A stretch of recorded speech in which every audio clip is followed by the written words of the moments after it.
When something gets dry, it becomes brittle and hard and easily breakable. And when you and I lose our praise, we're becoming subjected to this process of drying out spiritually. Now, when I use the phrase subjected to, let me see if I can explain that a bit for you for a moment. If I go out into the sun on a regular basis and don't apply sunscreen, I'm subject to skin cancer. I may or may not get it, but I'm subject to it. It's a highly risky thing to do because obviously the sun's rays and exposure over a period of time. If I don't take care of myself, I'm subjecting myself to something that can be very detrimental to my life. And so when you subject yourself to something, you put yourself in a position where something is very likely to happen in your life. When you and I lose our praise, we're subjecting ourselves to something that's very likely to happen to us, and that very likely thing is that we begin to dry up spiritually on the inside.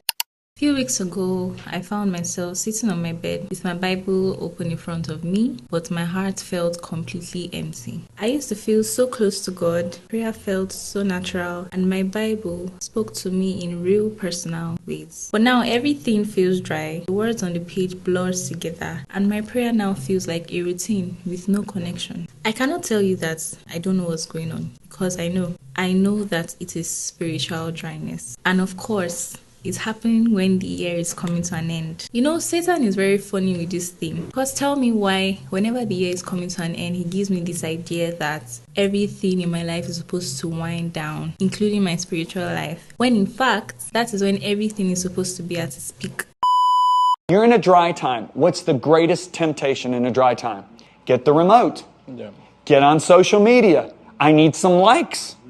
Right? I'm going to go to my page. Hopefully I've got at least 100 likes on what I put. Because why? It produces that serotonin, I think they call it, right? And you're like, I desperately need to be comforted. Well, you're looking to Egypt to comfort you. Do you see what I'm saying? That's really good. This is not the time you want to watch 5 hours of ESPN. Because you'll come out just as empty as before you went into it. This is not the time to open up the refrigerator 4 times in 1 hour. Because the same food that was in there the 3rd time is still in there the 4th time. It's when we start desperately looking for what the world can offer us instead of digging.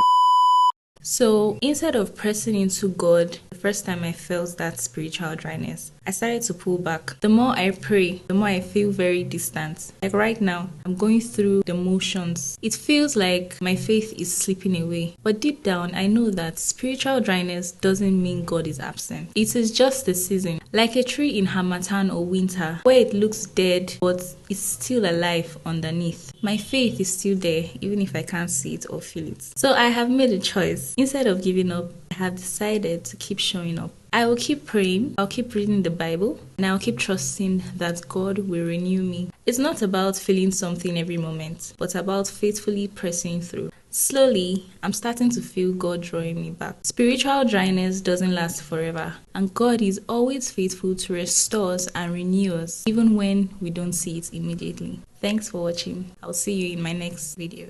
Bye.